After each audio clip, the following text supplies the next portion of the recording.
Assalamualaikum warahmatullahi wabarakatuh. Om Swastiastu, Namo Buddhaya, Salam Kebajikan. Perkenalkan, nama saya Rizal Diansyah. Saya dari kelompok 4. Di kesempatan kali ini saya ingin membawakan materi yang bertajuk menentukan panjang antara dua garis dan menentukan panjang antara sebuah titik dan sebuah bidang datar.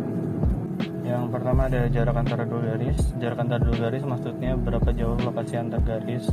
Jarak dua garis bisa dikalkulasikan dengan menghitung jarak tegak lurus di antara kedua garis. Umumnya kita menemukan jarak dua garis pada dua garis jajar. Dan juga untuk dua garis tidak berpotongan yang berada pada bidang yang sama. Garis yang paling pendek di antara kedua garis itu adalah garis yang paling pendek dari semua jarak antara dua titik yang ada pada kedua garis. Jarak antara kedua garis bisa dihitung dari dua titik yang berada pada masing-masing garis. Pada bidang datar, jarak antara dua garis lurus antara jarak minimum antara dua garis titik yang terletak pada garis. Biasanya kita sering berurusan dengan dua garis berbeda, seperti garis tegak lurus, garis berpotongan, atau garis miring. Lalu cara menghitung jarak antara dua garis. Rumus untuk menghitung jarak dua garis jajar adalah jika kita memiliki bentuk perpotongan kemiringan dari dua garis sebagai Y sama dengan MX ditambah C1 dan Y sama dengan MX ditambah C2, maka cara menghitung jarak rumusnya adalah nilai mutlak dari C2 dikurang C1 dibagi akar 1 ditambah M pangkat 2. Yang kedua, di sini C1 adalah konstanta dari garis 1 dan C2 adalah konstanta dari garis 2. Juga M mewakili kemiringan garis. Jika persamaan garis jajar diberikan dalam AX ditambah BY ditambah C1 sama dengan 0 dan AX ditambah BY ditambah C2 sama dengan 0, maka rumus untuk menghitung jaraknya adalah D sama dengan nilai mutlak dari C2 dikurang C1 dibagi A akar A pangkat 2 ditambah B pangkat 2. Terima kasih. Materi selanjutnya akan dibawakan oleh Muhammad Irsyad. Nah, baiklah, saya akan menjelaskan materi yang tentang jarak antara sebuah titik dan bidang datar. Hal yang harus diperhatikan yaitu menghitung jarak tidak selalu rumit atau murni aljabar. Jika Anda cenderung belajar visual, mungkin Anda lebih mudah menangani masalah tersebut secara geometris seperti yang diilustrasikan pada gambar 4.18. Di sana terdapat nilai bidang dan juga nilai titiknya yaitu nilai N-nya dijadikan nilai bidang dan nilai titiknya itu dijadikan P. Nah, yang kedua yaitu Anda telah melihat bahwa Anda dapat menyatakan persamaan bidang dengan vektor normalnya dengan nilai D yang menyatakan jarak bidang dari titik asal sepanjang vektor biasa. Anda hanya perlu membagi setiap komponen dengan dua norma vektor. Kunci untuk menyelesaikan masalah ini adalah D. Jika Anda memiliki bidang yang dinormalisasi, D menjadi jarak Ekludian antara titik asal dan bidang. Jika Anda menerjemahkan setiap hal sedemikian rupa sehingga titik asal adalah titik yang Anda hadapi, D memang akan sama dengan jarak terpendek dengan bidang antara bidang dan titik asal yang kemudian akan menjadi titik. Menormalkan bidang adalah tugas yang mudah. Memang benar bahwa Anda mewakili bidang sebagai vektor 4D di mana komponen keempat adalah D. Tetapi aturannya adalah bahwa normal harus memiliki panjang satu, bukan panjang bidang. Anda tahu cara menormalkan vektor, bukan? Ini sedikit berbeda untuk bidang karena Anda memiliki komponen tambahannya yaitu D. Sebelumnya disebutkan bahwa bidang perlu dinormalisasi agar D mewakili jarak antara asal dan bidang. Ini berarti Anda harus membagi seluruh persamaan dengan panjang vektor normal. Jadi Anda tidak boleh menghitung D sebagai prosesisasi normal ini. Akibatnya, jika Anda ingin menormalkan bidang, Anda harus mengamati persamaan berikut untuk vektor yang telah dijabarkan pada PPT ini.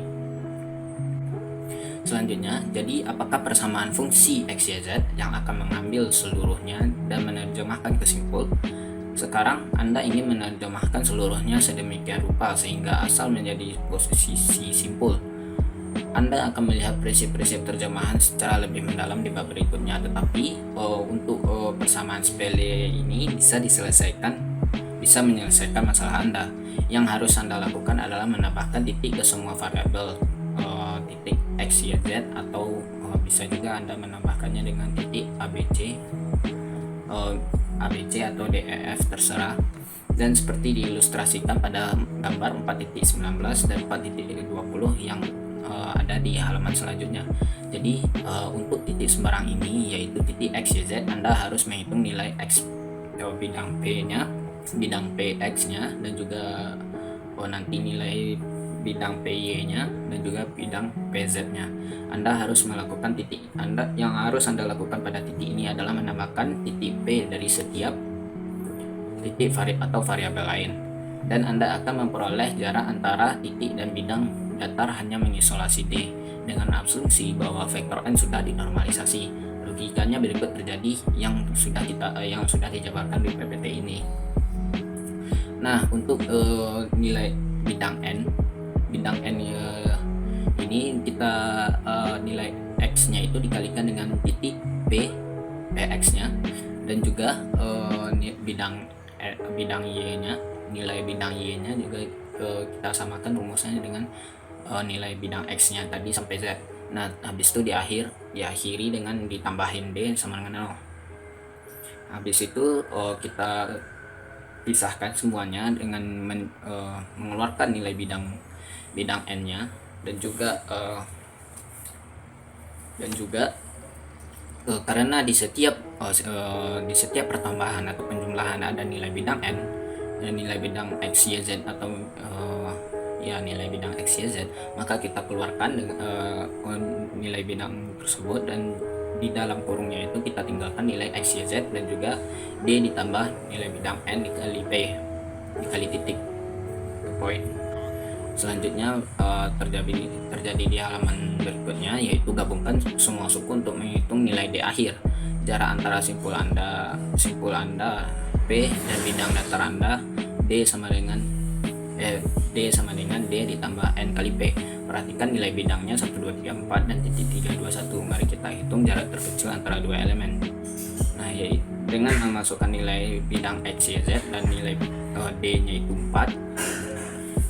Karena nilai bidang keempatnya itu adalah nilai d, berarti kita masukkan sesuai dengan rumus di atas, yaitu d nilainya 4 dan n nya itu nilai bidang yaitu 1, 2, 3, dan p nya itu nilai titik yaitu 3, 2, 1. Dan kenapa ada rumus yang di bawahnya itu nilai titik yang harus diakarkan? Karena sesuai dengan persamaan sebelumnya yang ada di halaman sebelumnya.